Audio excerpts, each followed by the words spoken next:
তাবারাকাল্লাযী জাআলা ফিস সামাই বুরুজান ওয়া জাআলা ফীহা সিরাজান ওয়া কমারান মুনীরা ওয়া হুয়াল্লাযী জাআলাল লাইলা ওয়ান নাহারা খিলফাতান লিমান আরাদ আন ইয়াযযাক্কারা আও আরাদা শুকুরা।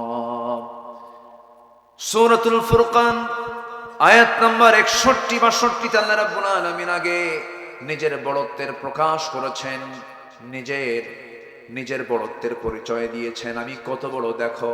তিনি বলছেন অতীব বরকতময় সেই মহান প্রভু যিনি আকাশে বহু গ্রহ রাজি সৃষ্টি করেছেন এবং সেখানে রেখে দিয়েছেন প্রদীপ্ত সূর্য এবং আলোকিত চাঁদ, সেখানে রেখে দিয়েছেন। দিনের বেলা সূর্য রেখেছেন তিনি আল্লাহ, রাতের বেলার চাঁদও রেখেছেন কেউ না, তিনি কে বলেন আল্লাহ। এই যে সূর্যটা আমাদেরকে তাপ দেয়নি প্রতিনিয়ত, আজকে দিনের বেলা আমরা যে সূর্যের তাপটা পেয়েছি 25 ডিগ্রি, 26 ডিগ্রি, 27, 28, বড় জোর 30 পর্যন্ত আমরা পেতে পারি। এই সূর্যের এই তাপমাত্রা দুনিয়াতে পৌঁছেছে মাত্র এসে 25 থেকে 30 ডিগ্রি সেলসিয়াস আমরা পাচ্ছি।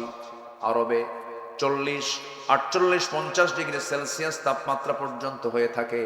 55, আমি হজে গিয়ে 55 পর্যন্ত পেয়েছি তাপমাত্রা। আমার বন্ধুগণ, কিন্তু যে আশ্চর্য হয়ে যাবেন, এই যে সূর্য আমরা দেখতে পাই এত দূরে আল্লাহ রাব্বুল আলামিন রেখে দিয়েছেন, যাকে আমরা প্লেটের মতো দেখি। এই সূর্যের আভ্যন্তরীণ তাপমাত্রা, ইন্টারনাল যে তাপমাত্রা, সূর্যের একদম ইন্টারনাল ভিতরগত তাপমাত্রা হলো 15 মিলিয়ন ডিগ্রি সেলসিয়াস। 15 মিলিয়ন, কিন্তু 15 লক্ষ নয়, 15 মিলিয়ন ডিগ্রি সেলসিয়াস তাপমাত্রা। আমার দেশে 40-42 তাপমাত্রা হলে পরে স্ট্রোক করে মরে, গরমে হিট স্ট্রোক করে। আর সেই সূর্য থেকে তাপ কমায়া কমায়া কমায়া কমায়া এত কমে আসার সূর্যের ভিতরে আভ্যন্তরীণ তাপমাত্রা হচ্ছে 15 মিলিয়ন ডিগ্রি সেলসিয়াস। সুবহানাল্লাহ বলবেন না? ক্ষমতা কার? আচ্ছা, এইরকম পরিচয় কি পৃথিবীর কেউ দিতে পারবে? পারবে। আমেরিকার লস অ্যাঞ্জেলস, ক্যালিফোর্নিয়া, না ক্যালিফোর্নিয়া, লস অ্যাঞ্জেলস দাবানলে জ্বলল। সুপার পাওয়ার আমেরিকা কাইথে পড়ে গেছে। আমেরিকা কি হয়েছে? কাইথে পড়ে গেছে, পারলাম না, হলো না। সামান্য দাবানল নিয়ন্ত্রণ করতে পারে না। আর আমার রব যে সূর্য দিয়েছেন, সেই সূর্যের আভ্যন্তরীণ তাপমাত্রা হচ্ছে 15 মিলিয়ন ডিগ্রি সেলসিয়াস। এই যে আমরা লোহা দেখতে পাচ্ছি, এই লোহা ছাড়া তো পৃথিবীর কিছুই হয় না। একটা স্ট্রাকচার তৈরি করতে গেলে গাড়ি লোহা লাগবে, ক্যামেরা বডি লোহা লাগবে। এরপর আপনি যে কোনো জিনিস আপনি তৈরি করতে যাবেন, আগে লোহা দরকার। এই লোহা পৃথিবীর কেউ বানায় নাই। আপনি হয়তো ভাবতেছেন বিএসআরএম, কেএসআরএম লোহা বানায় না, এই লোহা কোনো কোম্পানি বানায় না। এই লোহাটা পৃথিবীর কেউ আবিষ্কার করেনি, কেউ বানায় নাই। এই লোহাটা কার দেওয়া? এবং এই লোহাটা নাজিল করেছেন আল্লাহ তাআলা আকাশ থেকে। সুবহানাল্লাহ বলবেন না? ওয়ানজালনাল হাদিদ ফীহি বাসুন শাদীদু ওয়া মানাফিউ লিন-নাস। আল্লাহু আকবার। আল্লাহ নাজিল করেছেন। এই লোহাটা যদি কেউ বানাতে যায়, লোহা বানাতে যে তাপমাত্রার প্রয়োজন, সেই তাপমাত্রা হলো 5 billion degree Celsius. 5 billion degree Celsius, যা সূর্যের দ্বারাও সম্ভব নয়। তাহলে লোহাটা আসলো কোন জায়গা থেকে? বিজ্ঞান গবেষণা করে বলছে বহির্জগৎ থেকে আসছে। হয়তো কোনো সুপারনোভা বিস্ফোরণ হয়েছে, সেখান থেকে লোহা নাজিল হয়েছে। আল্লাহ বলছেন 1500 বছর আগে আমি আল্লাহ রাব্বুল আলামিন আসমান থেকে লোহা নাজিল করে দিয়েছি। কি কুদরত আল্লাহ! আল্লাহ বলছেন বান্দা, এমন পরিচয় পৃথিবীর কেউ তোমাকে দিতে পারবে না যে পরিচয় আমি দিচ্ছি। আমি রব, আমার পরিচয় দেখ। আমার পরিচয়টা কি? আমি হলাম সূর্যের মালিক, ওয়াকামারাম মুনীরা, এবং আলোকিত চাঁদের মালিক। চাঁদের নিজস্ব কোনো আলো নাই, চাঁদের যে নিজস্ব আলো নাই, বিজ্ঞান হালে এসে বলে দিয়েছে আর কোরআন আজ থেকে 1500 বছর আগে রাসূলকে জানিয়ে দিয়েছেন, হে রাসূল আমি হলাম আলোকিত চাঁদের মালিক। জোরে কোন সুবহানাল্লাহ। ওটা আলোকিত হয়, অন্যের আলোতে আলোকিত হয়, নিজস্ব কোনো আলো নাই। আল্লাহ রাব্বুল আলামিন সেকেন্ড আয়াতে বলছেন, ওয়া হুয়াল্লাযী জাআলাল লাইলা ওয়ান নাহারা খিলফাতান লিমান আরাদা আন আরাদা শুকুরা। এবার তিনি বলছেন, তিনি সেই মহান প্রভু যিনি রাতের মধ্যে দিন ঢুকান, দিনের মধ্যে রাত ঢুকান। এখন দিনটা একটু ছোট হচ্ছে না বড় হচ্ছে? বলেন বলেন বলেন। শীতের মধ্যে কি ছিল? ছোট ছিল। ঘুম থেকে উঠেই দেখা যায় 12টা বেজে গেছে। এই যে রাত ছোট, আবার দিন বড়, আবার দিন বড় রাত ছোট, এটা কেউ করে না। এটার একমাত্র ক্ষমতা যিনি রাখেন তিনি আমার কে? কে? তিনি আমার কে? রাতের মধ্যে দিন ঢুকায় দেন, দিনের মধ্যে রাত ঢুকায় দেন। তুলিজুল লাইলা ফিন নাহারি ওয়া তুলিজুন নাহারা ফিল লাইলি ওয়া তুখরিজুল হাইয়া মিনাল মাইয়িতি ওয়া তুখরিজুল মাইয়িতা মিনাল হাইয়্যি ওয়া তারযুকু মান তাশাউ বিগাইরি হিসাব। জোরে বলুন আল্লাহু আকবার। তুমি প্রভু আল্লাহ রাতের মধ্যে দিন ঢুকাও, দিনের মধ্যে রাত ঢুকাও, জিন্দাকে মুর্দা করো, মুর্দাকে জিন্দা করো। সকল ক্ষমতা একমাত্র কার? সে আল্লাহ বলছেন, বান্দা এমন পরিচয় তো কেউ দিতে পারবে না, আমি একমাত্র এই পরিচয় দিতে পারি। এবার আল্লাহ রাব্বুল আলামিন বলছেন, বান্দারে আমাকে ভুলে যাবি না, আমি তোর জন্য কি ব্যবস্থা করে নাই সব ব্যবস্থা রেখে দিয়েছি। সূর্য দিলাম, চন্দ্র দিলাম, বৃষ্টির প্রয়োজন বৃষ্টি দিলাম, সেই বৃষ্টিটার পদ্ধতি কত সুন্দর করে আমি তোর সামনে প্লেস করলাম। এমন সুন্দর করে আল্লাহ রাব্বুল আলামিন বৃষ্টির ব্যবস্থা করে দিয়েছেন, এমন সুন্দর করে বৃষ্টির পদ্ধতি। ওয়াটার সাইকেল করেছেন, পানি চক্র করেছেন। এই মাটির, এই আমার আপনার বাড়ির সামনের জোলা থেকে পানিগুলো তোলেন, ময়লা পানিগুলো সুন্দর করে ফিল্টারিং করে তোলেন, তিনি আমার কে? শীতের দিন পানিগুলো কমে কমে যায়, পুকুরের পানি কমে না? কমে কমে যায়, এটা বাষ্পীয় হয়ে যায়। কিন্তু লবণ পানি যদি হয় লবণ পানি তোলেন না, ময়লা পানি যদি হয় ময়লা পানি তোলেন না। একে ফিল্টারিং করেন। ফিল্টারিং মেশিনকে দেখা যায় নাকি? দেখা যায়। কিন্তু অবশ্যই এখানে পরিশোধন আছে না নাই? মেশিন আছে না নাই? সেই মেশিন যেমন আমরা দেখতে পাই না, তেমনি আমরা আল্লাহকেও দেখতে পাই না। আল্লাহু আকবার বলেন। কিন্তু অবশ্যই একটা মেশিন আছে। আমার বন্ধুগণ, আল্লাহ রাব্বুল আলামিন এই আবহাওয়া বিজ্ঞান নিয়ে কথা বলেছেন, সমুদ্র বিজ্ঞান নিয়ে কথা বলেছেন, মেঘমালা নিয়ে কথা বলেছেন। 1500 বছর আগে যে তথ্য মহান রাব্বুল আলামিন দিয়েছেন, এমন তথ্য আজকের বিজ্ঞান যদিও তারা প্রমাণ করতে চেয়েছে, বলতে চাচ্ছে, কিন্তু তারা মূলত কোরআন কি গবেষণা করে তা বের করেছে। জোরে বলি আলহামদুলিল্লাহ। আমার ভাইয়েরা, আল্লাহ রাব্বুল আলামিন বান্দাকে বুঝিয়ে দিচ্ছেন, বান্দা গোটা পৃথিবীর যা কিছু তোমার চোখের সামনে তুমি দেখতে পাও সব আমার অবদান, আমি ছাড়া কেউ এগুলো করে না। আল্লাহ রাব্বুল আলামিন সুন্দর করে আকাশের মেঘ নিয়ে কথা বলছেন। আল্লাহুল্লাযী ইউরসিলুর রিয়াহা ফাতুসিরু সাহাবান ফায়াবসুতুহু ফিস সামাই কাইফা ইয়াশা ويجعله كسفا فترى الودق يخرج من خلاله فإذا أصاب به من يشاء من عباده إذا هم يستبشرون। জোরে বলুন আল্লাহু আকবার। তিনি বায়ু প্রেরণ করেছেন, তা মেঘমালাকে সঞ্চারিত করে, অথবা তিনি মেঘমালাকে যেভাবে ইচ্ছা সেইভাবে আকাশে ছড়িয়ে দেন। এই যে বায়ুর প্রবাহ বিজ্ঞান প্রমাণ করেছে আজকে, কিন্তু আল্লাহ রাব্বুল আলামিন 1500 বছর আগে সূরা রুমের 48 নম্বর আয়াতে তা বলে দিয়েছেন। জোরে বলি সুবহানাল্লাহ। এই বৃষ্টিপাত আমরা যে আকাশ হতে হতে দেখি, আল্লাহ রাব্বুল আলামিন এই পানিগুলো জমিন থেকেই তোলেন। অপরিমিত পানি তোলেন। আল্লাহ রাব্বুল আলামিন বলেন ওয়াল্লাযী নাযালা মিনাস সামাই মাআন বিকদর ফাআনশারনা বিহি বালদাতাম মাইতান কাযালিকা তুখরাজুন। জোরে বলুন আল্লাহু আকবার। সূরাতুল যুখরুফ আয়াত নাম্বার 11। আল্লাহ রাব্বুল আলামিন সেই পরিমাণ পানি জমিন থেকে তোলেন, পানি চক্রের মধ্য দিয়ে বাষ্পীয় করে তোলেন, যে পরিমাণ পানি আল্লাহ পাক বৃষ্টি আকারে নাজিল করেন। যেরকম সুবহানাল্লাহ। অপরিকল্পিত না পরিকল্পিত? বলেন বলেন। শুধু পরিকল্পনা না, সূক্ষ্ম পরিকল্পনা? সূক্ষ্ম পরিকল্পনা তার। এমন সুন্দর করে পানি চক্র আকারে এই পানির ব্যবস্থাপনা আল্লাহ পাক নিজেই সুন্দর করে পরিচালনা করছেন। আমার বন্ধুগণ, পৃথিবীর কোনো টেকনোলজি পারবে না, কিয়ামত পর্যন্ত চেষ্টা করবে, পারবে না, কোনো ক্রমেই সম্ভব নয়।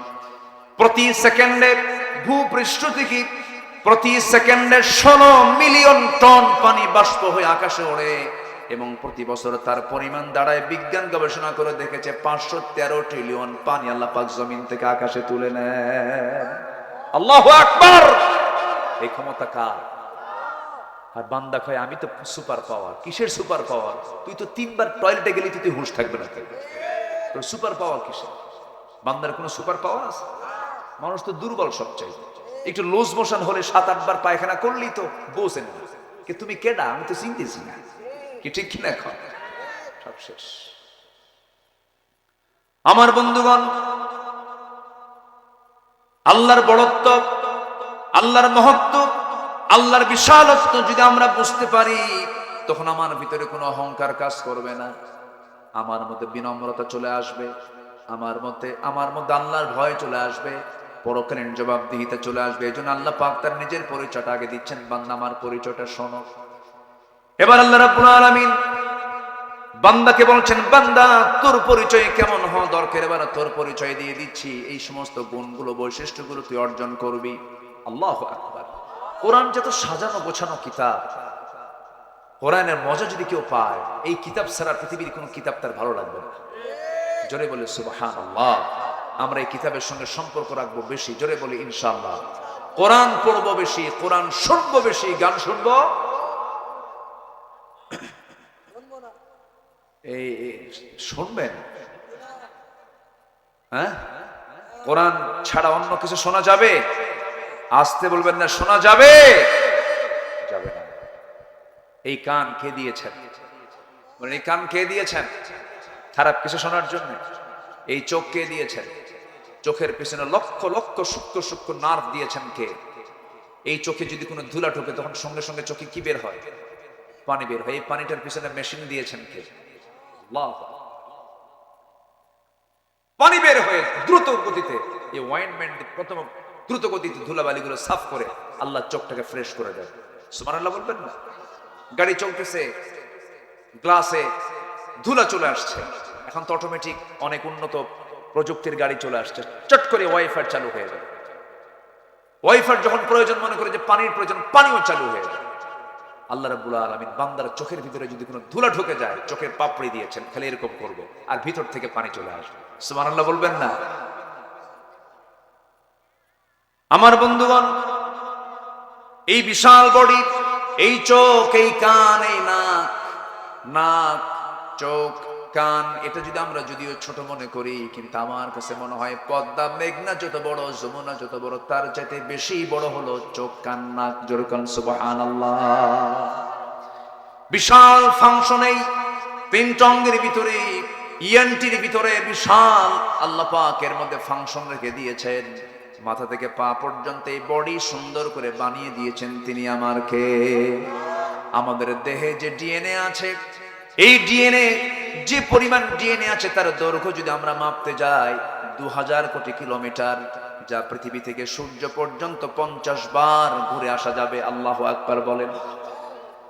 এই ডিএনএ তে যে ইনফরমেশন আছে, তা যদি লেখা হয়, তবে তা হবে 900 খণ্ডের বিশালাকার এনসাইক্লোপিডিয়ার সমান, যেখানে প্রতিটি খণ্ডের পৃষ্ঠার সংখ্যা হবে 500। বিশাল বড় একটা পাণ্ডুলিপি তৈরি হয়ে যাবে। আমাদের দেহে যে কোষের সংখ্যা আছে, যে কোষগুলো আছে, সবচেয়ে ছোট অংশের নাম হলো কোষ। এই কোষের পরিমাণ হলো 37.2 trillion. 37.2 trillion, million, billion, trillion. কয়জন মানুষের দেহে? একজন। বলুন কয়জন? কয়জন? সেন্সরি রিসেপ্টর আছে হলো 110 মিলিয়ন। লোহিত রক্তকণিকার বিসি আছে হলো 30 ট্রিলিয়ন। শুধুমাত্র মস্তিষ্কের নিউরন সংখ্যা হলো 100 বিলিয়ন। জোরে বলি সুবহানাল্লাহ। আমার বন্ধুগণ, আমাদের দেহে যে ব্লাড আছে, এই ব্লাডের যে ভেসেলটা আছে, এই ভেসেল আছে হলো 42 বিলিয়ন, যার 97,000 কিলোমিটার লম্বা।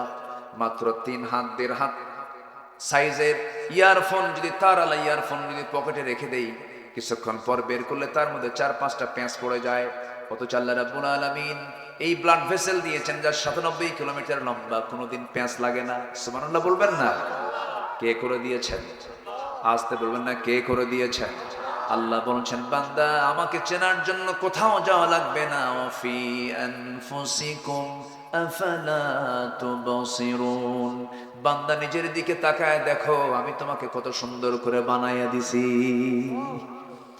আমার বন্ধুগণ, আল্লাহ রাব্বুল আলামিন নিজের পরিচয় দিয়েবার বান্দার পরিচয় কেমন হবে, বান্দা কোন চরিত্র নিয়ে বান্দা জীবন যাপন করবে, এই প্রসঙ্গে এবার বলছেন, ওয়া ইবাদুর রাহমানিল্লাযীনা ইয়ামশুনা আলাল আরদি হাওনা ওয়া ইযা খাতাবাহুমুল জাহিলুনা ক্বালু সালামা والذين يبيتون لربهم سجدا وقياما والذين يقولون ربنا اصرف عنا عذاب جهنم إن عذابها كان غراما إنها ساءت مستقرا ومقاما জোরে বলুন আল্লাহু আকবার।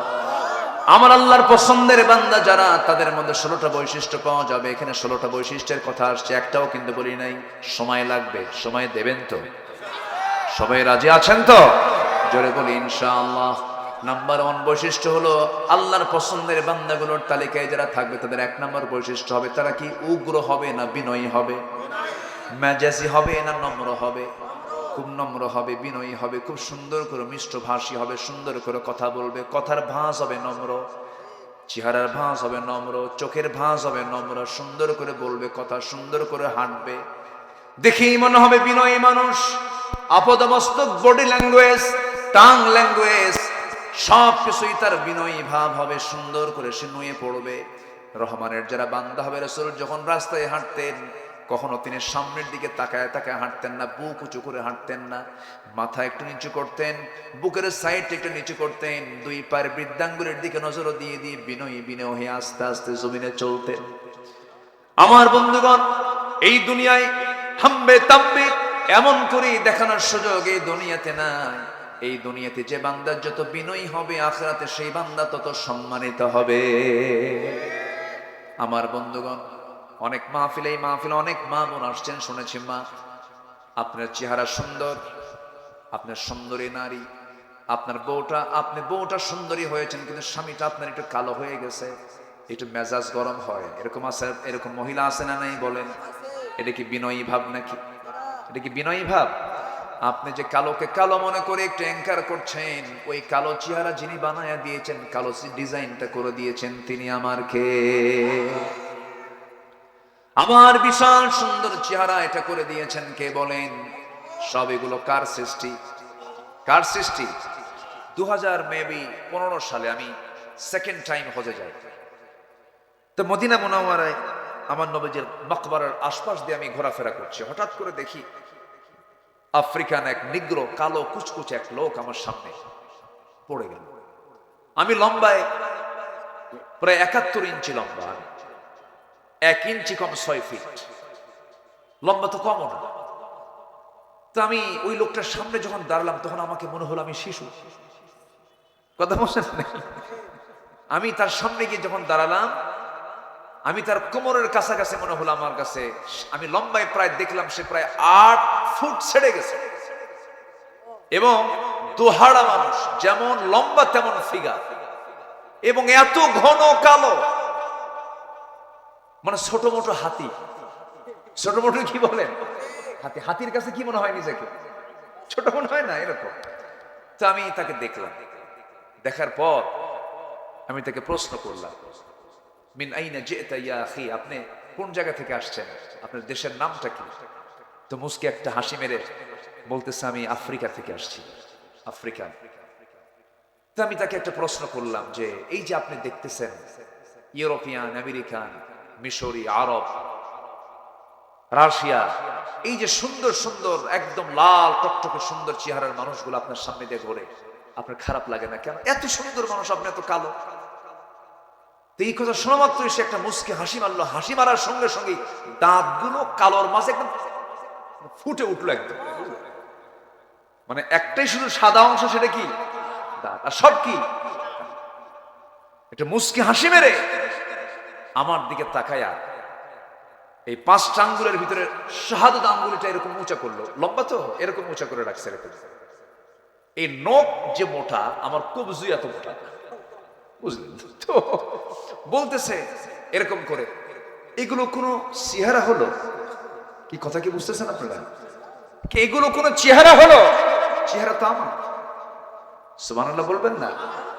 সে সন্তুষ্ট, সে তার ওই কালার ওই চেহারা নিয়ে সে সন্তুষ্ট। নিজেকে কখনো দুর্বল ভাববেন না। আমাকে আল্লাহ যা বানিয়েছেন এটাই সবচেয়ে শ্রেষ্ঠ সৃষ্টি। আল্লাহ, আল্লাহু আকবার বলেন। আমরা সবাই সুন্দর। মা, স্বামীটা একটু কালো হয়েছে, মন খারাপ করবেন কেন? আল্লাহ তো বানিয়ে দিয়েছেন। মাঝে মাঝে অহংকার করে, বিনয়ী কি অহংকারী হয়? যে বিনয়ী হবে সে কি অহংকারী হবে? অহংকারী লোক কি বিনয়ী হতে পারে? আর বিনয়ী লোক কি কখনো অহংকার দেখাতে পারে? মাঝে মাঝে একটু হুমকি দেয়, তুমি যেরকম কালো মানুষ, আমার মতো একটা সুন্দরী মেয়েকে তুমি বউ হিসেবে পাইছো, এই তোমার 14 গোষ্ঠীর কপাল। এই কয় কি না কয়, এরকম মহিলা আছে না? নাই। কিছু হলেই এই জাতীয় কথা বলে ফেলে। কেন মা? এটা বলবেন কেন? কালো কে করেছেন? ধলা কে করেছেন? খাটো কে করেছেন? মোটা কে করেছেন?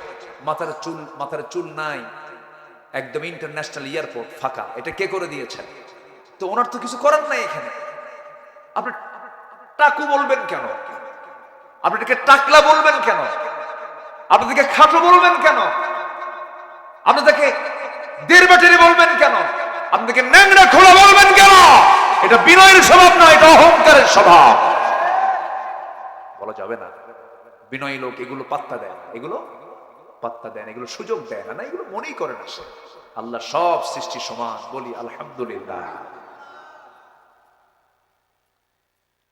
আমার নবীজি ছিলেন মসজিদে নববীর ইমাম, সাইয়েদনা বেলাল ছিলেন সেই মসজিদের মুয়াজ্জিন।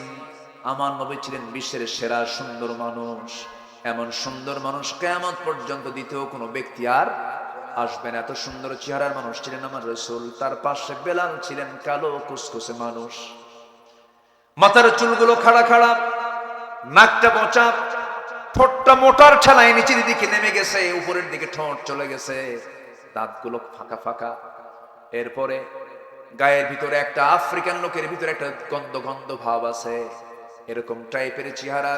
চেহারার কোনো সৌন্দর্য নাই, কিন্তু রাসূল বলেছেন, ও সাহাবীরা, আমার বেলালকে কষ্ট দিয়ে কথা বলবা না, আমার বেলালকে কালো বলবা না, আমার বেলাল আমার কলিজার টুকরা, আমি বেলালকে খুব ভালোবাসি। আমার নবীজি মেরাজ করতে গেলেন, জান্নাতের ভিতরে একা একা হাঁটেন। আমার নবীজি কেমন যেন আনইজি ফিল করছেন। এমন সময় আল্লাহ পাক তার কানের ভিতরে বেলালের হাঁটার আওয়াজ ঢুকায়া দিলেন। দুনিয়াতে এসে বলছেন, বেলাল রে, তোরে দুনিয়ায় রেখে গেলাম, কিন্তু জান্নাতের মধ্যে তোর আওয়াজ শুনলাম, তুই কি আমল করিস? সাইয়েদনা বেলাল বলেন, হুজুর, আমারে আপনি দেখতে পাইছেন জান্নাতে, আমার জীবনে তেমন আমল নাই। আমার ব্যক্তিগত আমল হলো, আমি কখনো ওযু ছাড়া থাকি না, ওযুর উপরে থাকি, আর ওযু যখন করি সঙ্গে সঙ্গে 2 রাকাত নামাজ আদায় করে নেই। বিনয়ী হব আমরা। আমার নবীর সময় এক সাহাবীর বিয়ে হয় না, কালো কুসকুসে মানুষ, যেখানে মেয়ে দেখতে যায় মেয়েগুলো ভয়ে দৌড় মারে, এত কালো মানুষ পছন্দ হয় না। নবীর কাছে এসে মন মরা হয়ে আছেন, যৌবনের একটা চাহিদা আছে না নাই? এই যুবকরা মরে মরে গেছো কেন? চাহিদা আছে না নাই? এখন মনে হচ্ছে পুরুষ। যৌবনের তো একটা চাহিদা আছে। ওই সাহাবীর মনটা মরা, নবীর সামনে এসে চোখ মেরে বসে আছেন। রাসূল বলছেন, সাআদ কি হয়েছে, তোমার মনটা খারাপ কেন? হুজুর, বহু মেয়ে দেখলাম, কেউ বিয়ে দেয় না, আমি কালো মানুষ, আমার কি বিয়ে হবে না? রাসূল বলছেন, সাহাবীরে মনক্ষুণ্ণ হইও না, আমি তোমার দায়িত্ব নিলাম, আমি তোমাকে বিয়ে দিয়ে দেব। খুব খুশি হলেন সাহাবী, হুজুর বিয়ে দেন তাড়াতাড়ি, দেরি করবেন না। রাসূল বিয়ের পক্ষে ছিলেন, কম না বেশি? রাসূল তাড়াতাড়ি বিয়েটা করে দিতেন, বিয়েকে সহজ করেছেন রাসূল সাল্লাল্লাহু আলাইহি ওয়াসাল্লাম। দেরিতে বিয়ে করে এখন স্ট্যান্ডার্ড মনে করে আধুনিক দুনিয়ায়। এই ছেলে, তুমি তো এত ছোট বয়সে বিয়ে করে মানুষ, মানে আকাম কুকাম করে বেড়া। এই আসে না, এগুলো আসে না নাই? সেদিন মিডিয়াতে দেখলাম, কোথায় যেন 11 বছরের একটা মেয়ে নিখোঁজ। কয় বছর? 11 বছর। বাপ থানায় গেছে, পরে মেয়ে ফোন দিয়ে বলে, আব্বু আমি তো নিরাপদে আছি। আমি কি আছি? বাবা তুমি কোথায়? আমি তো একজনের সঙ্গে চলে আসছি আব্বু, ও আমাকে খুব লাইক করে। বয়স কত বছর? 11 বছর। মাথায় রাখতে হবে এগুলো। আমার নবীজি বললেন, তোমার বিয়ে হবে, আমি তোমাকে বলে দিচ্ছি, ওই জায়গায় একটা মেয়ে আছে, ওই বাড়িতে ইবনু হাব নামে একজন আমার সাহাবী আছে, তার মেয়ে সুন্দরী, যাও প্রস্তাব নিয়ে যাও। সাহাবী বলছেন, হুজুর আমি আর প্রস্তাব দিতে পারবো না, আপনি আমাকে একটা লিখিত করে দেন। আমার নবীজি সুন্দর করে একটা রেসানা দিলেন, চিঠি দিলেন। সেই চিঠিখানা নিয়ে মেয়ের বাবার কাছে গিয়ে সালাম দিয়ে বলেন, মেয়ের বাপ এই যে চিঠি পড়, তাড়াতাড়ি ব্যবস্থা কর। তাড়াতাড়ি ব্যবস্থা কর। চিঠিখানা যখন তার হাতে দেওয়া হলো, চিঠিখানা পড়লেন। চিঠির শুরুটা যখন দেখলেন, চিঠিখানা সম্মানজনক চিঠি, রাসূল তার পক্ষ থেকে পাঠিয়েছেন। সাহাবী চোখের পানি আটকাতে না পেরে কেঁদে কেঁদে বলছেন, আরে বিশ্বনবী তার বিশ্বনবীর আসন থেকে আমার মেয়ের কথাও তিনি মনে রেখেছে। দারুণ খুশি হয়ে গেলেন, কিন্তু পরক্ষণে তিনি মনে মনে ভাবলেন, সাহাবী তো কালো, কিন্তু আমার মেয়েটা চাঁদের মতো সুন্দরী, মেয়ে পছন্দ করবে কিনা জানি না। সঙ্গে সঙ্গে তিনি করলেন কি, এবার বললেন, শোনো সাদ, আমি তো রাজি আছি, মেয়ের বাপ হয়ে আমি রাজি আছি, রাসূল পাঠিয়েছেন, কোনো আপত্তি নাই, কিন্তু মেয়েটা আমার কি যে করে, একটু অনুমতির প্রয়োজন আছে। এই কথাটা মেয়ে দেওয়াল ঘেঁষে ঘেঁষে কান রেখে সব কথা শুনে নিয়েছেন। মেয়ের বাবা ভিতরে ঢোকার সঙ্গে সঙ্গে মেয়েটা হাওমাও করে কান্দে। বাপ মনে মনে বলে, হয়তো সে পছন্দ করে নাই। এবার বলছে, মা তুমি পছন্দ করো নাই, বুঝতে পেরেছি, বিয়ে হবে না। এবার মেয়েটা বলছে, বাবা বুঝতে ভুল করেছো, এই যে ছেলেটা আজকে আমার বাড়িতে প্রস্তাব নিয়ে এসেছে, যাকে রাসূল পাঠিয়েছেন, আমার এই জীবনে যদি বিয়ে হয়, নবীর পছন্দ করা সেই কালো ছেলেই হবে আমার স্বামী। সুবহানাল্লাহ বলবেন না? আমার মায়ের কি আজকে আমার অসমে কি মন খারাপ করতেছে কিনা জানি না। হুজুর এত রাগ করলেন কেন আমাদের উপর? আমার মায়েরা, সবকিছু আল্লাহর জন্য করতে হবে। আমি কাউকে ভালোবাসবো আল্লাহর জন্য। আপনি আল্লাহর একটা সৃষ্টিকে যদি ভালোবাসেন, আল্লাহ আপনাকে ভালোবাসবেন। আল্লাহ আপনাকে ভালোবাসবেন। আপনার স্বামীটা অসুস্থ হয়ে পড়েছে, খোঁটা দিতে পারবেন না। আপনি স্ত্রী, আপনি অসুস্থ হয়ে পড়েছেন, আপনার স্বামী খোঁটা দিতে পারবেন না। কিছু কিছু পুরুষ আছে, কিছু হইলেই কয় বিয়ে কিন্তু আর একটা করবো, এরকম আসানো নেই? বলেন তো, হুমকি মারে। মায়েরা, আমি আপনার পক্ষে আসতেছি, একটু পরে থামেন। কিছু হইলে কয় বিয়ে কিন্তু আর একটা করবো। বিয়ে করা এত সহজ কাজ? যদি আল্লাহ রাব্বুল আলামিন মাসনা ওয়া সুলাসা ওয়া রুবা ফানকিহু মা তাবা লাকুম মিনান নিসা মাসনা ওয়া সুলাসা ওয়া রুবা, বিয়ে করো তোমাদের ইচ্ছা মতো, 2 2 3 3 4 4টা বিয়ে করো। কিন্তু আল্লাহ এর পরেই বলছেন, শোনো, কখনো সমতা রক্ষা করতে পারবে না। ইয়াদিলু, আল্লাহ রাব্বুল আলামিন সুন্দর করে আয়াতের শেষাংশে ব্যাখ্যায় বলতেছেন, আল্লাহ তাআদিলু ফাওয়াহিদাতান, তোমাদের জন্য একটাই যথেষ্ট, একটাই তোমাদের জন্য, এটাই তোমাদের জন্য উত্তম। কারণ একাধিক স্ত্রী তোমাদের মধ্যে সমতা রক্ষা করা সহজ না কঠিন? আজ তো বলেন সহজ না কঠিন? বিয়ে যদি করতেই হয়, আমার নবীর সুন্নাহ যদি আদায় করতেই চান, আমার নবীজি যে বিয়েগুলো করেছেন সেই বিয়েগুলো আমার নবীর চাইতে বয়সী কম নারী, কম বয়সী নারী না বেশি বয়সী নারী? বেশি বয়সী নারী। প্রথম স্ত্রী যিনি ছিলেন আমার নবীর চাইতে মাত্র 15 বছরের বড়। মাত্র মাত্র মাত্র হয় 15 বছরের বড়। মানে একটা মহিলা 13 বছর বয়সে যদি বিয়ে হয়ে যায় 15 বছরে মা হয়ে যাবেন, ছেলে বয়সী বলা যায়। অথচ আমার নবীজি 15 বছরের বয়সে বড় একজন মহিলাকে নিয়ে তিনি তার 24টা বছরে তার যৌবন পাড়ে দিয়েছেন, দ্বিতীয় কোনো বিবাহ করেন নাই। আমার নবী যেমন বলেন, আমার খাদিজা যদি জীবনের শেষ সময় পর্যন্ত বেঁচে থাকতো আমার আল্লাহ আমাকে দ্বিতীয় কোনো বিবাহের অর্ডার দিতেন না। মানে কি এই কথাগুলো কি বলে? বিয়ে ঘন ঘন করো। আমার মায়েরা মনে মনে বলতেছে, হুজুর ভালো করে রাখো, ভালো করে রাখো।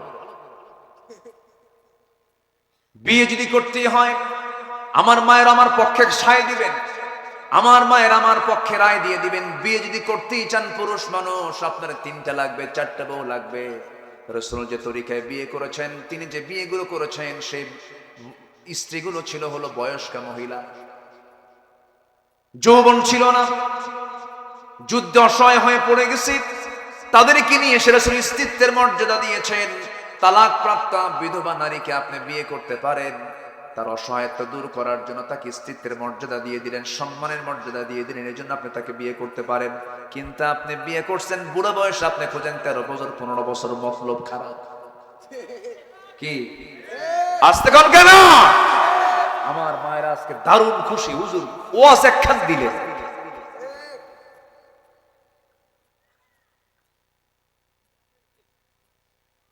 ইসলাম জেনা চায় না, ইসলাম ব্যভিচার চায় না, ইসলাম চায় ওই তালাক প্রাপ্ত মহিলা সমাজে একাকী থাকবে, ফিতনা সৃষ্টি হয়ে যাবে।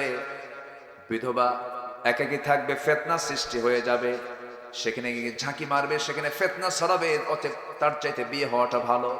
এখন সেই মহিলা বিয়েটা হবে কোথায়?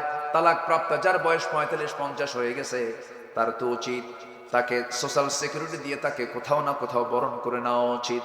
এই জন্য ইসলামী অপশনটা রেখে দিয়েছে। কিন্তু ইসলাম যে কথা বলে, আজকে পুরুষরা বিয়ের যে হুমকি মারে, এটাকে ওই মহিলা বিয়ে করতে না, কুমারী মহিলা বিয়ে করতে। এখন আর কোনো আওয়াজ নাই, সব চুপ হয়ে গেছে। কি কথা বলবো, কথা বলবো? আমার মায়ের আজকে দারুণ খুশি, হুজুর আপনি আজকে মনের মতো কথা বলছেন। কিন্তু আমার মা, আপনার মধ্যেও কিছু সমস্যা আছে, একটু লাইনে আসি। কি বলবো, বলবো কথা বলবো। স্বামী একটু অসুস্থ হয়ে পড়েছেন, স্বামীর সেবা দরকার। মাঝে মাঝেই বউটা মনে মনে বলে, বুড়া মরে না, এই আছে নাকি, আছে নাকি, এইরকম করে খোঁটা মারে, এরকম করে খোঁচা মেরে মেরে কথা এরকম বলা মহিলা মনে হয় নাই। আসতে বলবেন না, আছে না নাই? স্বামীর চাকরি আছে, ব্যবসা আছে, টাকা আছে, পয়সা আছে, খুব ভালো। এটা বিপদে পড়ে গেছে, তখন বলে অকর্মা। আছে কিনা বলেন? তোমার কোনো পেশা নাই, কাজ নাই, বইয়ের হক আদায় করতে পারো না। অমুকের বউ দেখো কতগুলো শাড়ি কিনে আনছে, আলমারিটা কেটে দেখো, ওর বাড়ির গেটটা কত সুন্দর, ও কত সুন্দর, ওর বাচ্চা কাচ্চা গুলো কত সুন্দর, ঘুরতে যায় কক্সবাজার, সিঙ্গাপুর, থাইল্যান্ড যায়। আর আমার মরা স্বামী পাইছে রে, এই স্বামীর চাইতে আমার স্বামী না হয় ভালো ছিল। এরকম খোটা মারা মহিলা আছে না নাই? সেই মহিলার জন্য আল্লাহ পাক মডেল বানিয়েছেন রহিম আলাইহিস সালাতু ওয়াস সালামকে। ইউনূস আলাইহিস সালাতু ওয়াস সালাম, আইয়ুব আলাইহিস সালাতু ওয়াস সালাম ছিলেন অসুস্থ রোগী মানুষ। 18 বছর, কত বছর বলেন? কত বছর? 18 বছরের রোগী ছিলেন। এমন রোগ হলো তার মাথা থেকে পা পর্যন্ত ঘা দিয়া সয়লাব হয়ে গেছে, নড়তে পারেন না, চড়তে পারেন না, দুর্গন্ধ ছড়িয়ে পড়েছে। আল্লাহ পাক তাকে এমন রোগ দিয়ে দিলেন, এলাকাবাসী তাকে সেই জায়গা থেকে বের করে দিয়েছে। তিনি জঙ্গলের দিকে চলে গেলেন, সেখানে থাকলেন 17 থেকে 18টা বছর ধরে। 4 জন স্ত্রী ছিল, 3 জন চলে গেছে। কিন্তু রহিম আলাইহিস সালাতু ওয়াস সালাম বলেন, আমার স্বামী গো, আপনি আমার সুসময়েরও স্বামী, আপনি আমার দুঃসময়েরও স্বামী। থেকে গেলাম। তিনি তার খেদমত করে গেছেন 18 বছর ধরে। আল্লাহ পাক তাকে পরীক্ষার মধ্যে ফেলে দিলেন। আইয়ুব আলাইহিস সালাতু ওয়াস সালাম শেষ পর্যন্ত আল্লাহর জিকির বলেন নাই। পোকাগুলো গিয়ে যখন তার জিহ্বা পর্যন্ত স্পর্শ করেছে, জিহ্বায় যখন ঘা চলে গেছে, আল্লাহকে বলছেন, আল্লাহ আমার সমস্ত অঙ্গ প্রত্যঙ্গ সব ঘা দিয়া ভরে গেছে, কোনো দুঃখ নাই। দয়া করে আল্লাহ তুমি আমার জিহবায় কোনো ঘা দিও না, কারণ আমার জিহবা যদি ঘাতে আক্রান্ত হয়ে পড়ে তোমার নামের জিকির আমি আইয়ুব করব কেমনে? আল্লাহ আমার জিহ্বাটা ঠিক করে দাও। আল্লাহ বলছেন আইয়ুব রে, তোর দোয়া আমি কবুল করে নিয়েছি, তোকে আমি মঞ্জুর করে নিয়েছি। আল্লাহ রাব্বুল আলামিন সুন্দর করে তাকে আবার যৌবন শক্তি ফেরত দিয়ে দিলেন, তার সৌন্দর্য ফেরত দিয়ে দিলেন। রব্বি আন্নী মাসসানিয়াদ-দুররু ওয়া আনতা আরহামুর রাহিমিন। গোসল করলেন, সব তার সেরে গেল, সুস্থ হয়ে গেলেন। ভালো হয়। জি, আপনাদের কষ্ট হচ্ছে কিনা জানি না। মায়েরা কি আছে? মায়েরা আছে? মায়েরা মাহফিলে আসে মাশাআল্লাহ। আমি শুনেছি মাহফিলের পুরুষের চাইতে মেয়েরা ৩-৪ গুণ বেশি। বলি আলহামদুলিল্লাহ। কিন্তু এলাকার মায়েরা কি মার্কেটে যায়? মার্কেটে যায়? ভালো, কি বলবো আর। কোন মহিলা যদি একা হজে যেতে চান, তার কি হজ হবে? কেন হবে না? হজকে ফরজ না, কেন হবে না? একটা ফরজ কাজ, ফরজ ইবাদত, একটা ফরজ ইবাদত যদি আল্লাহ পাক শর্ত জড়িয়ে দেন, কি অবশ্যই একজন মুহরিম, একজন মাহরাম সাথে নিতে হবে। ছেলে, বাবা, ভাই, স্বামী, ভাগিনা, ভাতিজা, নাতি, এরকম যার সঙ্গে বিয়ে জায়েজ নাই, এরকম পুরুষ অথবা তার স্বামী সঙ্গে যেতে হবে হজ।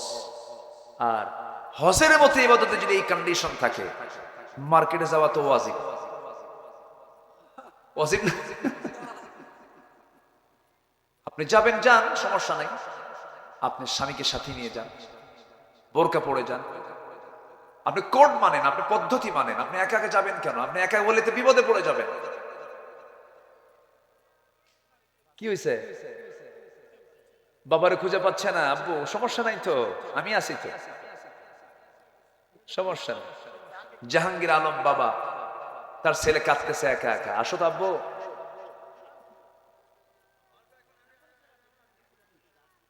ও অস্থির হয়ে গেছে। কেউ আছেন কি জাহাঙ্গীর আলম? তার বাবার নাম জাহাঙ্গীর না? ও ছেলের নাম জাহাঙ্গীর। হ্যাঁ, ছেলেটা হারায় গেছে। ও তো অস্থির হয়ে যাচ্ছে, ওর তো মানে হার্টের অবস্থা খারাপ, খুব টেনশনে আছে। জি, হয়ে যাবে ইনশাআল্লাহ, স্টেজে আছে। আপনারা সন্তানটাকে, যে যার সন্তান তিনি নিয়ে যাবেন, আবার অন্য কেউ নিয়েন না, আরেক বিপদ হয়ে যাবে। জি, সম্মানিত ভাইয়েরা, তাহলে মার্কেটে একটা মহিলা যাবেন, কিন্তু যাওয়ার শর্ত হলো সাথে একজনকে নিতে হবে। মেয়েরা কি চাকরানি না রাজরানী? পুরুষরা চাকর। পুরুষরা কি চাকর? দেখেন না, মহিলা গেলে, কোথাও গেলে সাথে কার যেতে হবে? চাকর। আমরা কি? আজ থেকে আমরা ভালো করে কেন, আমরা কি? মেয়েরা কয় আমরা রাজনীতি থাকবো না, আমরা হব চাকরানি। কি কথা বোঝেন নাই? মানে পদোন্নতি না নিয়া কি নাই, নিচের পদে ডিমোশন, মানে প্রমোশন না, ডিমোশন চাই। রাজরানীর মতো চলবে তারা। তাদেরকে স্বামী দেখবে, ভাই দেখবে, বাবা দেখবে। দায়িত্ব হচ্ছে পুরুষের তাকে দেখা। মেয়ে বলে না, আমার কি অধিকার নাই? সমান অধিকার। কি অধিকার? সমান অধিকার। চলে গেল মার্কেটে ঢং ঢং করে, গায়ে কাপড় চোপড় নাই, মাথার চুল ছেড়ে দেওয়া, মাথায় কোনো ওড়না নাই, পরনের কাপড় চোপড় নাই বললেই চল, অর্ধলগ্ন পোশাক, লাল শাড়ি, লাল লিপস্টিক, গালে আটা ময়দা লাগায়। গালে কি লাগায়? আটা ময়দা লাগায়। এরপরে কপালের মধ্যে টিপ লাগায়া, ভ্যানিটি ব্যাগ নিয়ে, হাই হিল পরে চললো, ছুটলো মার্কেটের দিকে। দোকানদারের সামনে গিয়ে ঠ্যাংয়ের উপরে ঠ্যাং তুলে দিয়ে দোকানদারকে লক্ষ্য করে বলে, ভাইয়া এই আসে না, একটা শাড়ি দেখানো যাবে কি? মানে এত সুন্দর তার মাখরাজ আর সিফাতের শব্দ চয়ন, দোকানদার তো চিত হয়ে পড়ে আছে। হ্যাঁ, দোকানদার ভাষা শুই না, ওর সেন্স নাই। শাড়ি একখান বের করে নিজের গায়ে লটকা দিয়ে বলে, আপা এই শাড়ি কিন্তু আপনাকে দারুণ মানাবে। ওটা আরেক বদমাইশ আছে কিনা? এগুলো সব হচ্ছে শয়তানের কারখানা। এগুলো সব কার কারখানা? শয়তানের কারখানা। শয়তান এগুলোকে প্রমোট করে, সে ফাহেশা কাজকে প্রমোট করে। ইদানিং কিছু রিসোর্ট বের হয়েছে, হোটেল, বিভিন্ন গ্রামের ভিতরে, পাড়ার ভিতরে, বিশাল মাঠ, গ্রামকে গ্রাম, শুধু ধান আর ধান। ওর মাঝখানে ছোট্ট কবুতরের ঘরের মতো ছোট্ট ছোট্ট খোপ খোপ খোপ খোপ এরকম কিছু হোটেল আছে না নাই বলেন তো? সেখানে শুধু রেখে দিয়েছে 2টা করে সিট। কটা করে সিট? 3টা সিট না, কটা করে সিট? ওই 2 সিটে কে বসবে বলেন? কে কে বসবে ওই জায়গায়? 2 ফেরেশতা বসবে নাকি?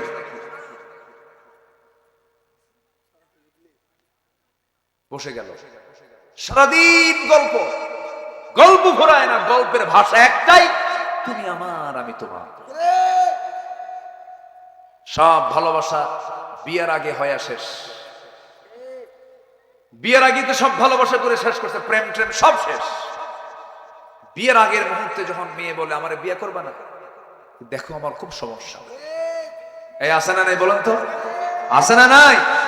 আমার মা বোন ঠকো না, ঠকা যাবে না, এগুলো করো না, ঠকবা কি? পুরুষ খুব খারাপ, পুরুষরা কিন্তু বদমাইশ আছে, মহিলারা খুব ভালো।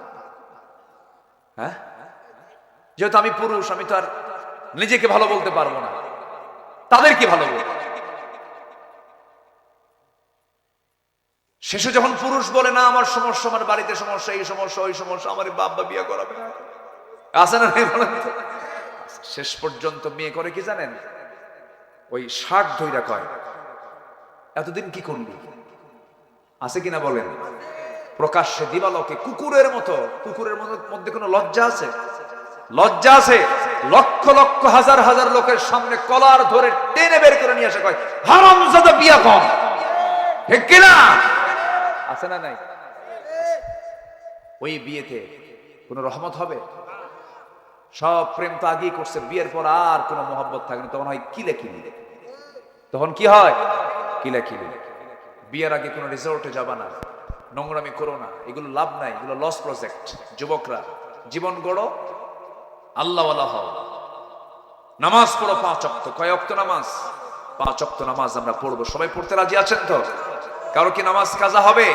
একটু হাত তুলে দেখেন তো দেখি, জোরে বলি ইয়া আল্লাহ, আমাদেরকে 5 ওয়াক্ত সালাত আদায় করার তৌফিক তুমি আল্লাহ দিয়ে দাও। জোরে বলি আমিন, আরো জোরে আমিন, আরো জোরে আমিন। নিজের বোন, নিজের মা, নিজের মেয়ে পর্দায় থাকার দরকার আছে না নাই? মেয়েদের মাথা থেকে পা পর্যন্ত ঢাকতে বলেছেন তিনি কে? ভাইরে, এই যে ভাই ভাই ভাই ভাই, বসেন বসেন বসেন, ইজলিস বসেন, আমি শেষ করেছি, বসেন, যে একটু বসেন। আমি খুবই আনন্দিত যে ধোপাদির এই ময়দানে একটা লোক নড়েন নাই। আলহামদুলিল্লাহ বলেন, আলহামদুলিল্লাহ। বসুন, আরেকটু সময় আমি শুধু পয়েন্ট আকারে কথাগুলো বলি, আমি শেষের দিকে যাব। আমার বন্ধুগণ, আল্লাহর যারা বিনয়, আল্লাহর যারা পছন্দের বান্দা হবে, তারা 1 নম্বর হবে উগ্র না বিনয়ী? বিনয়ী হবে।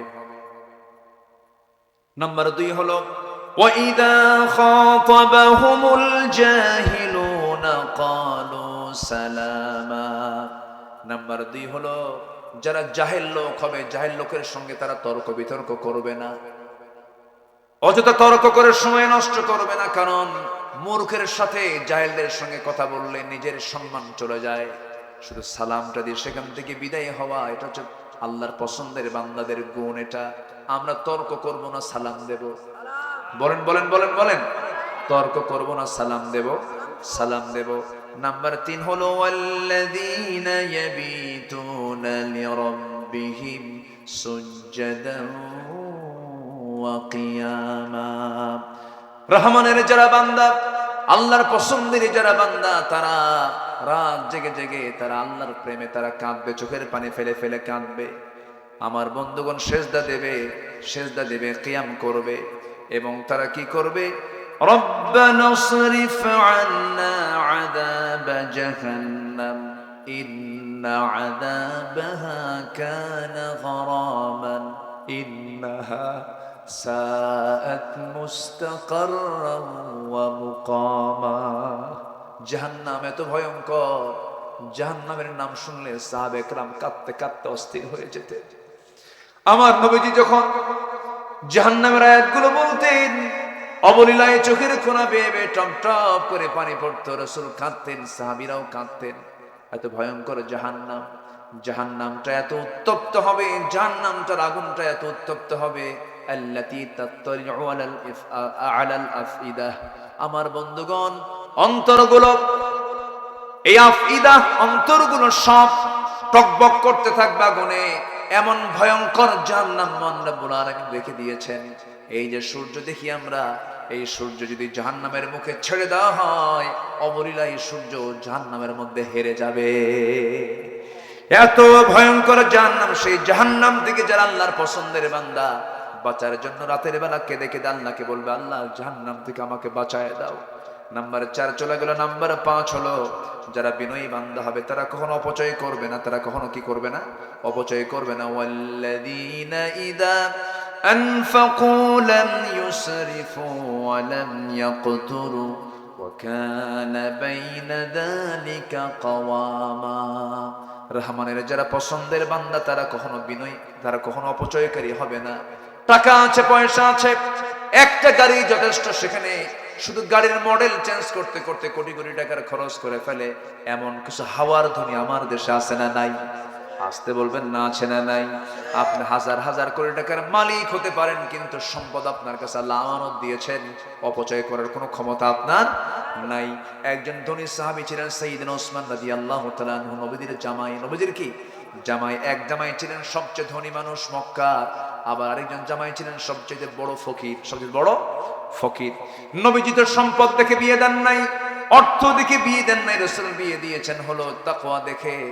আমার বন্ধুগণ, ওসমান জিন্নুরাইন কে আল্লাহ রাসূল দুইটা মেয়েকে দিয়েছিলেন। একটা মেয়ে মারা যায়, তারপর আরেকটা মেয়েকে তার হাতে তুলে দেন।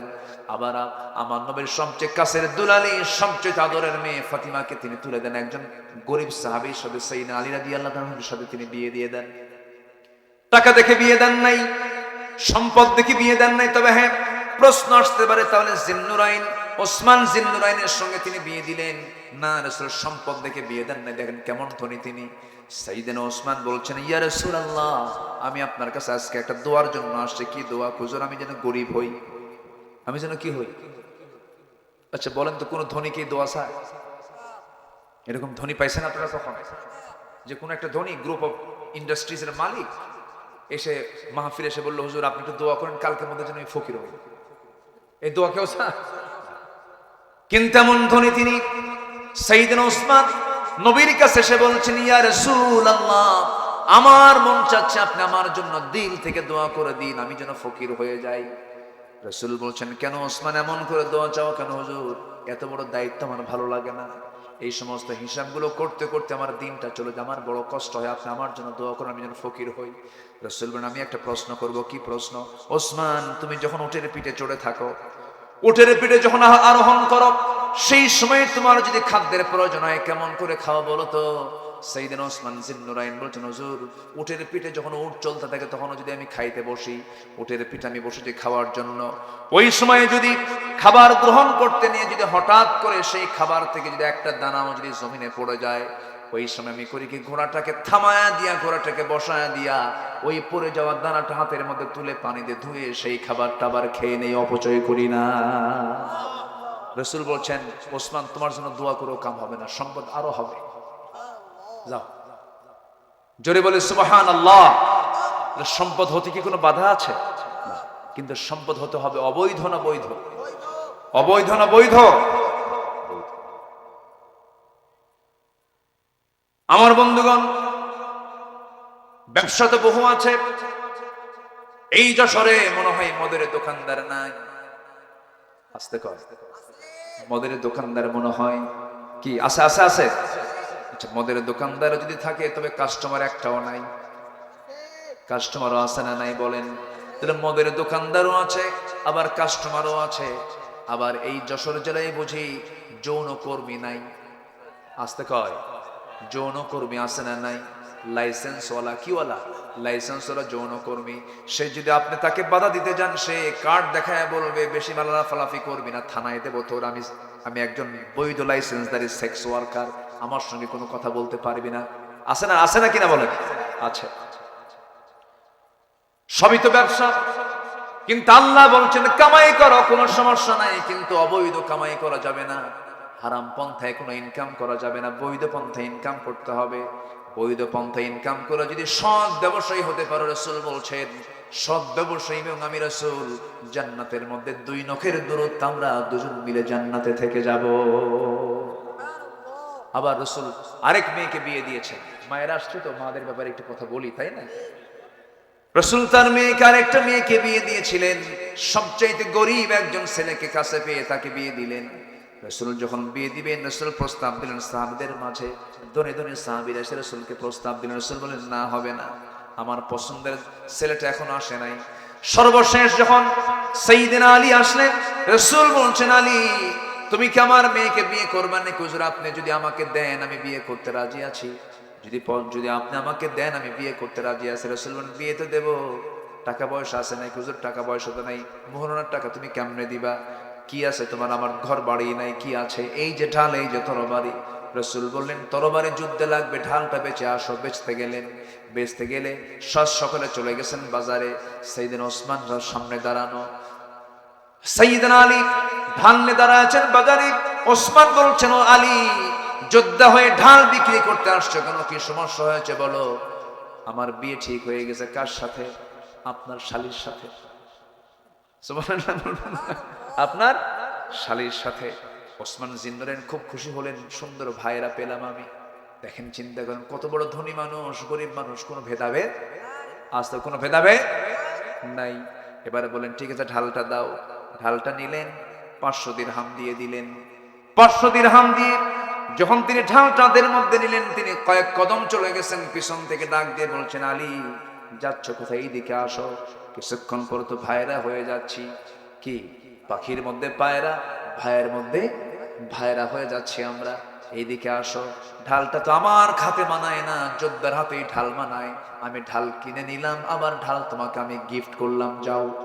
ঢালটা নিয়া নবীর দরবারে গিয়ে বলছেন ইয়া রাসূলুল্লাহ আমি আপনার সামনে হাজির হয়েছি। রাসূল বলেন ঢাল মনে হয় বিক্রি হয় না। হুজুর ঢাল বিক্রি হয়ে গেছে। তো ঢাল হাতে কেন? আমি ঢাল বিক্রি করার পর ঢাল আমাকে আবার উপহার দিয়েছে কে?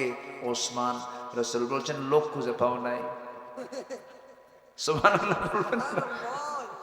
আমি আমার বড় মেয়ে জামাইকে বলতেই পারলাম না মেয়ে বিয়ে দিব, জামাইয়ের সঙ্গে একটু সুন্দর করে কথা বলবো, তার আগে তুমি বাজারে ঢোল পিটে আসছো, বিয়ে শাদী হয়ে যাচ্ছে।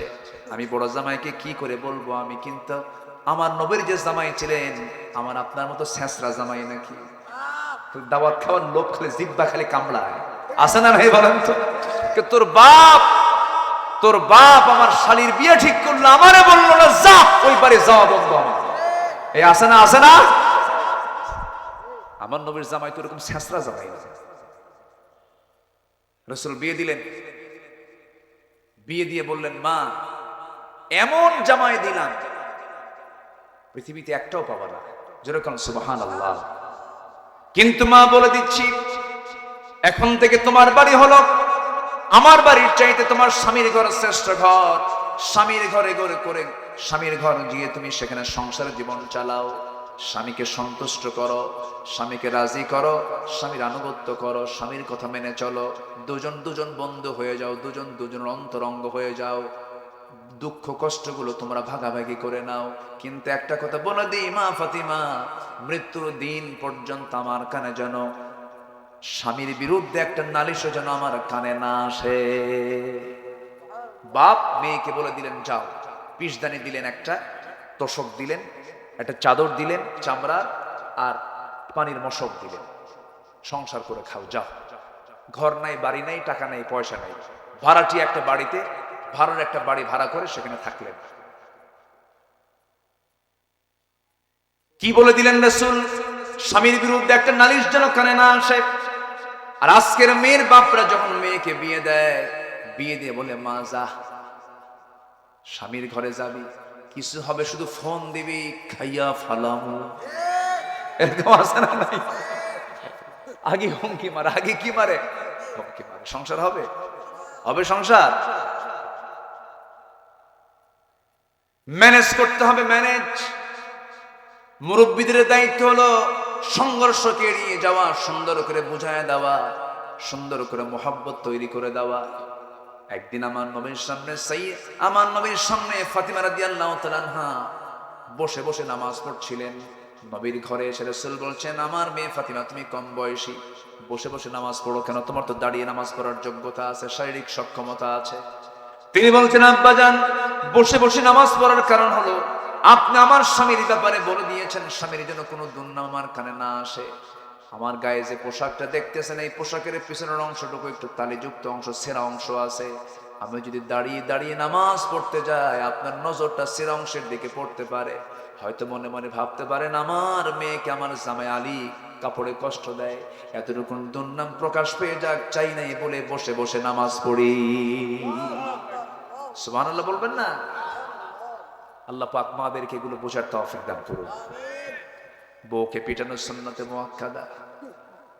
এই কন কথা কন, সব দিকে খেয়াল করতে হবে। মায়েরা তো বলতেছে মনে মনে, হুজুর কিছু তো আপনাদের কিছু কর না। বউকে পিটানো যাবে? বউকে মারা যাবে? বউকে মারা যাবে না। বউকে মারা কোন নবীর সুন্নাহ না। আমার নবীর কি সুন্নাহ ছিল এরকম? মারবেন কেন? বউকে পিটানো যাবে না, বউকে মারা যাবে না। তবে হ্যাঁ, আবার কিছু কিছু পুরুষ আছে এমন, বউ পাগল, বউয়ের পাগলের ঠেলায় মায়ের দিকে খবর নাই। আসতে বলবেন না, আছে না নাই? একটা প্রশ্ন করবো, বলুন তো, মা বড় না বউ বড়? ভালো করে চিন্তা করে, বউয়ের দিকে খেয়াল করে বাড়িতে চলে যান, নফসের দিকে যান, বউয়ের দিকে তাকায় তাকায় মনে মনে একটু চিন্তা করে সময় নিয়ে বলুন, মা বড় না বউ বড়? মাহফিলে মা বড়, বাড়িতে বউ বড়। দেখেন ঠিক কইছে, ঠিক।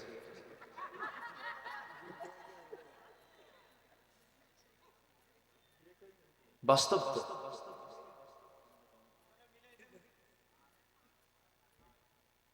আজকে ঘড়ি এত ঘুরে কেন বুঝলাম? ঘড়ি তো আজকে প্রচুর ঘুরতেছে। তাহলে বলেন তো, কোনোদিন কি বউ মার চেয়ে বড় হতে পারে? মা তো মার জায়গায়, তবে বউ ছোট না। কিন্তু শোনেন, বউ যদি নামাজ না পড়ে কি করবেন বলেন তো? হ্যাঁ, বুঝাবে কি? বলেন কি করবেন?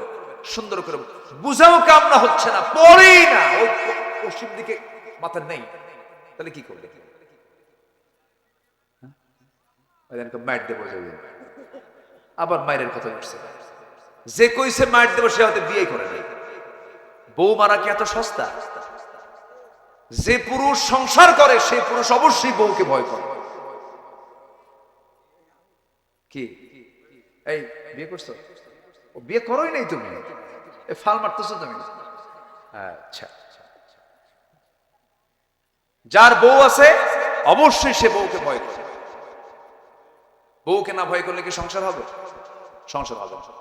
স্বামী স্ত্রী হঠাৎ করে ধরেন কোন একটা সফরে বের হয়েছে, যদি হয়তো কোনো ইজি বাইকে উঠেছে, কোন একটা যানবাহনে উঠেছে, এখন তো মেয়েদের চলাফেরা ভালো না, অর্ধলগ্ন পোশাক নিয়ে হয়তো বাইরে বের হয়েছে, বউ কিনে চলতেছে, হঠাৎ করে অন্য একটা চিন্তা করতে করতে ওই বেগানা নারীর দিকে হয়তো স্বামীর মন মানে চোখটা চলে গেছে, হয়তো ওইদিকে খেয়াল নাই, অন্যটা খেয়ালে তাকায় ফেলছে, হয়তো 29 সেকেন্ড তাকায় আছে। আর এই দৃশ্য যদি স্ত্রীর সামনে, স্ত্রীর চোখে ধরা পড়ে, বলেন তো কি হতে পারে? কি হতে পারে বলেন? ওই সময় কিন্তু কিচ্ছু বলবে না, বাড়ি আগে সব বাড়ি গেছেন আপনি, কিন্তু ওটা মনেই নাই আপনার, ওই প্রসঙ্গই বাদ।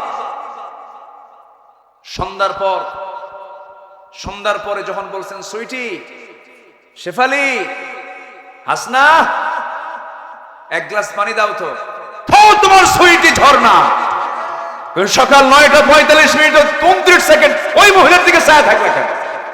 কি ঠিক কিনা? তোমার নজর আগে ঠিক করো। কি আমি কি ভুল বলতেছি? বউকে না ভয় করলে আপনি সংসার করবেন কেন? বউকে সবাই ভয় করে, আবার বউ স্বামীকে ভয় করে। ভয় না, এটা সম্মান। এটা কি বলেন তো? সম্মান। আমার বন্ধুগণ, বিনয়ী হতে হবে সব জায়গায়, উগ্রতা কোথাও দেখানো যাবে না। বিনয়ী হব আমরা, অজ্ঞদের সঙ্গে তর্ক বিতর্ক করব না, রাত জেগে জেগে সেজদা কিয়াম করব, জাহান্নাম থেকে বাঁচার জন্য চেষ্টা করব, অপচয় করব না, মিতব্যয়ী হব। নাম্বার 7 হলো আল্লাহ ব্যতীত কাউকে ডাকবো না। ডাকবো কাকে? একটু জিকির করি, লা ইলাহা।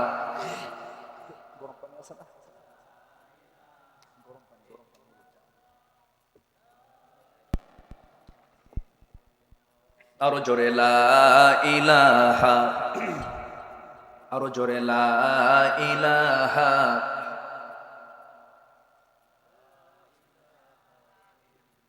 আরো জোরে লা ইলাহা ইল্লাল্লাহ সুবহানাল্লাহ ওয়ালহামদুলিল্লাহ লা ইলাহা ইল্লাল্লাহ মুহাম্মাদুর রাসূলুল্লাহ সাল্লাল্লাহু আলাইহি ওয়াসাল্লাম। নাম্বার 7 হলো আল্লাহ ব্যতীত কাউকে না ডাকা। 16টা বৈশিষ্ট্য ইমানদারদের, যারা আল্লাহর পছন্দের বান্দা, তাদের বৈশিষ্ট্য 16টা। এর মধ্যে 7 নাম্বার হলো আল্লাযীনা লা ইয়াদউনা মা'আল্লাহি ইলাহান আখার, আল্লাহ ব্যতীত কাউকে না ডাকা। ওয়ালা ইয়াকতুলুনান নাফসাল্লাতী হারামাল্লাহু ইল্লা বিল হক ওয়ালা ইয়াজনুন। নাম্বার 8 হলো হত্যা না করা, খুন না করা, মার্ডার না করা।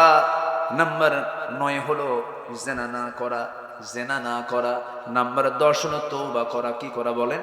তওবা করা। ইল্লা মান তাবা ওয়া আমানা ওয়া আমিলা সালিহান ফাউলাইকা ইউবাদদিলুল্লাহু সাইয়্যাতিহিম হাসানাত ওয়া কানা আল্লাহু গফুরার রহিমা। জোরে বলুন আল্লাহু আকবার। তওবা করা।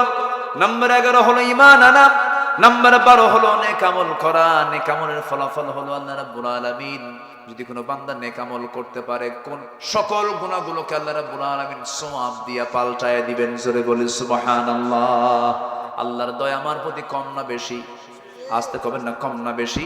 নাম্বার 12 হলো মিথ্যা সাক্ষী না দেওয়া। ওয়াল্লাযীনা লা ইয়াশহাদুনা সুর ওয়া ইযা মাররু বিল্লাগবি মাররু কিরামা। মিথ্যা সাক্ষী না দেওয়া।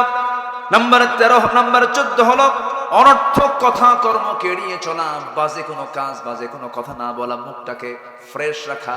রাসূল বলেছেন, যে ব্যক্তি জিহ্বাকে এবং গোপনাঙ্গকে মা বাইনা লিহিয়াইহি ওয়া মা বাইনা রিজলাইহি আযমান লাহুল জান্নাহ আও কামা ক্বালা আলাইহিস সালাতু ওয়াস সালাম।